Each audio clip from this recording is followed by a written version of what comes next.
আসসালামু আলাইকুম। আশা করি সবাই ভালো আছো। আজকে আমরা ইন্ট্রোডাকশন টু এইচটিএমএল ক্লাস 8-এর 4 নম্বর পার্ট অর্থাৎ 4 নম্বর ভিডিওটা আমরা দেখতে চলেছি। তো এর আগে আমরা ইন্ট্রোডাকশন টু এইচটিএমএল আমরা এর আগের ভিডিওতে অর্থাৎ 3 নম্বর ভিডিওটাতে দেখেছিলাম এডিটরসের সম্পর্কে, এইচটিএমএল এডিটরস এর সম্পর্কে। ঠিক আছে, এইচটিএমএল এডিটরসের সম্পর্কে আমরা জেনেছিলাম। এইচটিএমএল এডিটরসকে দুই ভাগে ভাগ করা হয়, এটা আমরা জেনেছিলাম। একটা ছিল what you see is what you get, আর একটা ছিল টেক্সট এডিটর।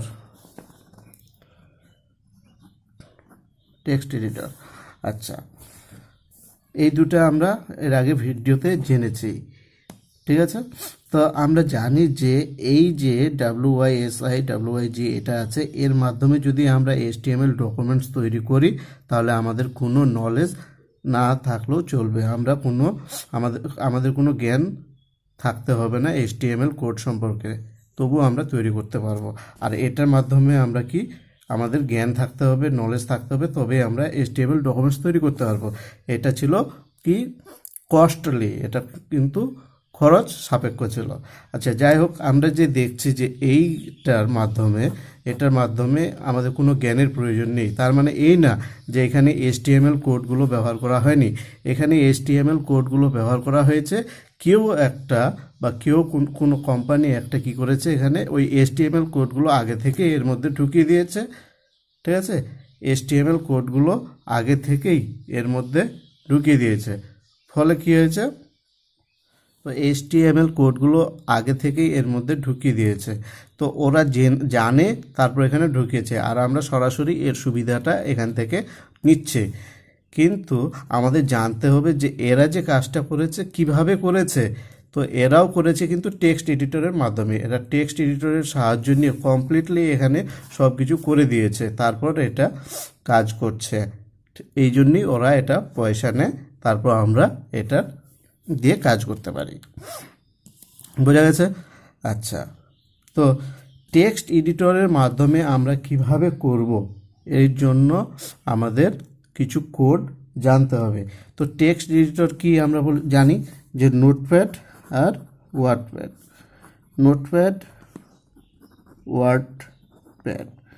তো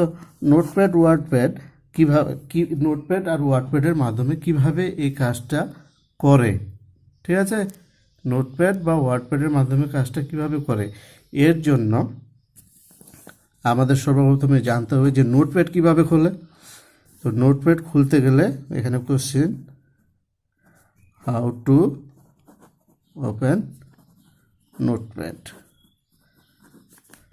ঠিক আছে, তাহলে নোটপ্যাড কিভাবে খোলে, এখানে অ্যান্সারটা হলো কি, প্রথমে স্টার্টে ক্লিক করতে হবে, তারপর অল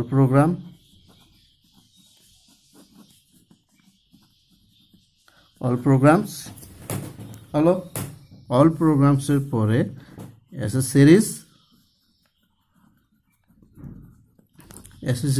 অ্যাসেসরিজের পর নোটপ্যাড। এইভাবে নোটপ্যাড খুলতে হবে। নোটপ্যাড খোলার পর যখন নোটপ্যাডটা পুরো খুলে যাবে, এখানে ক্লিক করলে নোটপ্যাডটা খুললো। নোটপ্যাডটা এইভাবে একটা নোটপ্যাডের উইন্ডো চলে আসবে। ঠিক আছে, এইবার এখানে একটা অপশন থাকবে কি, ফাইল। এই ফাইলে ক্লিক করার পর একটা মেনু আসবে, সেখান থেকে আমরা চলে যাব কোথায়, নিউতে ক্লিক করে এটা পুরো ব্ল্যাঙ্ক থাকবে।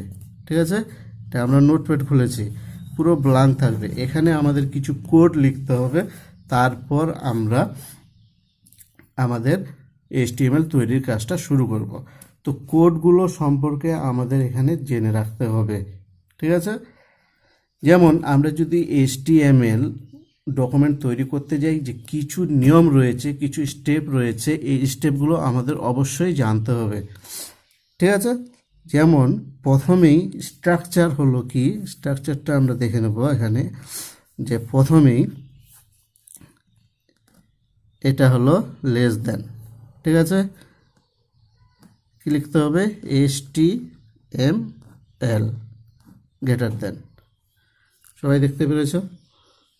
আচ্ছা, হলো, এটা লিখতে হবে। ঠিক এই জিনিসটাকেই আবার শেষ করতে হবে। এটা হলো শুরু, আর একটা শেষ করতে হবে।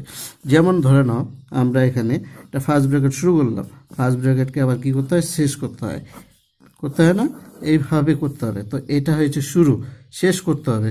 শেষ করার জন্য আমি একটু নিচে দেখাচ্ছি, এইরকমই লিখব, HTML লিখে এটা হয়েছে শুরু, এটা শেষ। শেষের জন্য আমাদের কি করতে হবে, এখানে একটা স্ল্যাশ ব্যবহার করতে হবে। তার মানে কি, এটা শুরু হলো। যেমন ফার্স্ট ব্র্যাকেট শুরু হয়, ফার্স্ট ব্র্যাকেট শেষ হয়, ঠিক এইভাবে। বোঝা গেছে? আচ্ছা, তারপর আমাদের করতে হবে কি, হেড লিখতে হবে, HEAD, হেড। হেড কি হয়েছে, শুরু হয়েছে, হেডটাকে শেষ করে দিতে হবে। ঠিক আছে, আমি হেডটাকে এখানে শেষ করে দিচ্ছি।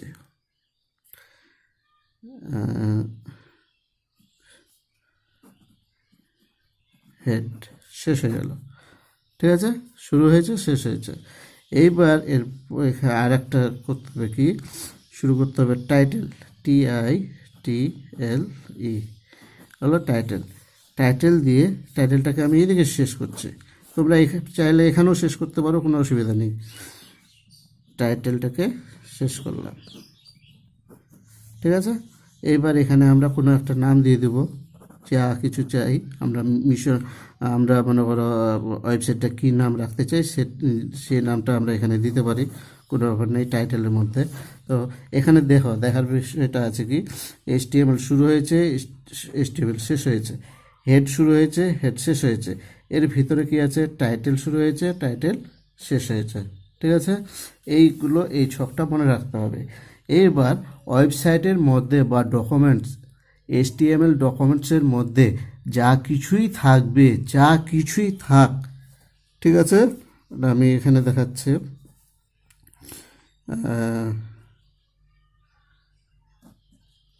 BODY, বডি শুরু হয়েছে। আচ্ছা, এর আগে বডিটাকে শেষ করে দিলাম। ঠিক আছে, HTML এর ডকুমেন্টসের মধ্যে যা কিছুই তৈরি করা হবে সবটাই থাকবে বডির মধ্যে। আমরা HTML ডকুমেন্টসে পেজটার মধ্যে যা কিছু দেখতে পাই ওয়েবসাইটের মধ্যে, সবগুলো লেখা থাকে এই দুটার মাঝখানে, বডির মাঝখানে। এগুলো হচ্ছে স্ট্রাকচার, এগুলো করতেই হবে। কিন্তু পেজটার মধ্যে আমি ইন্টারনেটে কোনো কিছু সার্চ করলাম, সার্চ করে যেটা দেখতে পাচ্ছি ইন্টারনেটে, মনে করো এটা একটা পেজ সার্চ করলাম, হ্যাঁ, সার্চ করে এখানে অনেক কিছু দেখতে পাচ্ছি। এই যে অনেক কিছু, যা কিছুই দেখতে পাচ্ছি সবগুলোই লেখা হয়েছে এই বডিটার মধ্যে।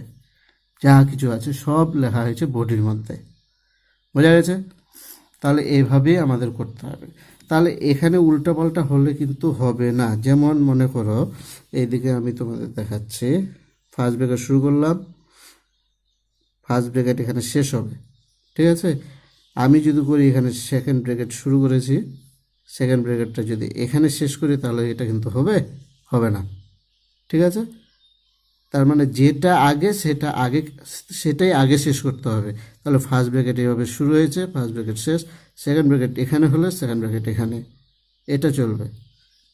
ঠিক আছে, ঠিক একইভাবে এগুলো HTML শুরু হয়েছে, HTML সবার শেষে শেষ হয়েছে, হেড শুরু হয়েছে, হেড শেষ হয়েছে, টাইটেল শুরু হয়েছে, টাইটেল শেষ হয়েছে, বডি শুরু হয়েছে, বডি শেষ হয়েছে।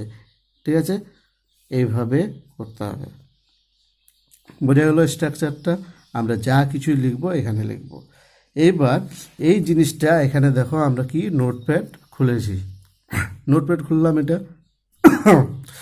নোটপ্যাড খোলার পর এরকম করে আমরা টোটাল জিনিসটাই আমরা কি করব, এই নোটপ্যাডে লিখব। নোটপ্যাডে লেখার পর এই যে বডি আছে, বডি আমাদের ওয়েবসাইটের মধ্যে যা কিছু আমরা দেখাতে চাই সেটা বডির মধ্যে আমরা লিখব, সেটাই ওয়েবসাইটে দেখতে পাবে। কোনো দর্শক বা অডিয়েন্স এইগুলো একটাও দেখতে পাবে না, শুধু বডির মধ্যে কি আছে সেটাই ওয়েবসাইটে বা ওয়েব পেজে দেখা যাবে। বোঝা গেল? আচ্ছা, এইভাবে তৈরি করার পর কি করতে হবে, আবার ফাইলে যেতে হবে, ফাইলে গিয়ে এটাকে সেভ করে নিতে হবে, ফাইলে গিয়ে এটাকে সেভ করতে হবে। সেভ করার জন্য আমরা কি করব, ফাইলে যাব, হাউ টু কোশ্চেন লিখছি, হাউ টু সেভ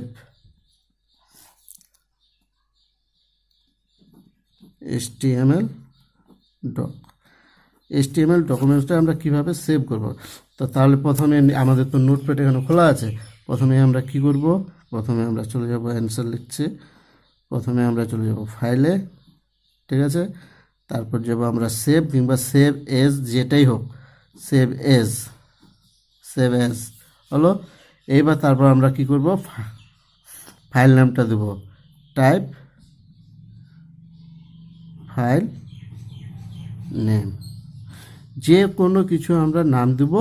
নামটা দেওয়ার পর এখানে মনে রাখতে হবে, এখানে একটা মনে রাখার বিষয় আছে কি, মনে করো ফাইলটার নাম আমি দিচ্ছি, ফাইলটার আমি নাম সেভ করে রাখতে চাইছি, হ্যাঁ, চাইছি আমি রাজ নামে, ফাইলটার নাম আমি সেভ করে রাখতে চাইছি রাজ নামে। তো রাজ নামে আমরা জানি যে কি জানি, যে আমরা জানি যে নোটপ্যাডে যদি আমরা কোনো কিছু সেভ করে রাখি তাহলে নোটপ্যাডের এক্সটেনশন কি, নোটপ্যাডের এক্সটেনশন হচ্ছে .txt, এটা আমরা জানি, ঠিক আছে, txt মানে টেক্সট ফাইল। কিন্তু নোটপ্যাডের টেক্সট ফাইল হিসেবে এটাকে সেভ করলে কাজ হবে না, এটাকে আমাদের ওয়েব পেজ আকারে কী করতে হবে, সেভ করতে হবে। আর ওয়েব পেজ আকারে সেভ করতে গেলে আমরা যে ফাইলটার নাম রাজ দিচ্ছি, রাজের সঙ্গে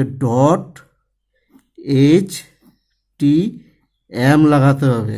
কি লাগাতে হবে, রাজ, আমি ফাইলের নামটা দিলাম, ডট দিলাম, ডট দেওয়ার পর HTM দিতে হবে, তারপর নিচে আর একটা অপশন থাকবে সেভে ক্লিক করতে হবে, তবেই সেটা HTM যদি আমরা ব্যবহার করি তবেই সেটা কিন্তু ওয়েব পেজ আকারে সেভ হবে, ঠিক আছে, ওয়েব পেজ আকারে সেভ হবে। ওয়েব পেজ মানে কি, ইন্টারনেটের পেজ আকারে সেভ হবে। আর যদি আমরা এই .htmটা না দিই তাহলে কিন্তু সেটা কি আকারে সেভ হবে, .txt ফাইল আকারে। .txt ফাইল মানে একটা টেক্সট ফাইল, যখন আমরা পেজটাকে খুলব শুধু এগুলোই দেখতে পাবো, কিন্তু আমরা ইন্টারনেটের পেজ এটা বানিয়েছি, ইন্টারনেটের পেজটাকে দেখতে চাইলে কি বানিয়েছি, দেখতে চাইলে ফাইল নামটার সঙ্গে অবশ্যই .htm দিতে হবে, আর .htm হলো ওয়েব পেজের এক্সটেনশন। বোঝা গেছে? আশা করি সবাই বুঝতে পেরেছ। তাহলে আজকে আমরা মোটামুটি এখানে কিভাবে ওয়েব পেজ লিখতে হয়, সেটাকে কিভাবে সেভ করতে হয় সেটা জানলাম। এর পরের ভিডিওতে আমরা আরও HTML কোডিং সম্পর্কে জানবো, HTML লেখার রুলস আরও আছে সেগুলো সম্পর্কে জানবো। আশা করি ভিডিওটা ভালো লেগেছে। যদি তোমাদের কোনো বোঝার অসুবিধা থাকে তাহলে অবশ্যই আমাকে কমেন্টে করে জানাবে, আমি যথাসম্ভব খুব তাড়াতাড়ি তোমাদের সমস্যার সমাধান করার চেষ্টা করব। আর সবাই ভিডিওটা কিন্তু মনোযোগ দিয়ে দেখবে, আর সঙ্গে সঙ্গে টেক্সট বইটা অবশ্যই পড়বে, ঠিক আছে? তাহলে আজকের মতো এখান থেকেই, আসসালামু আলাইকুম।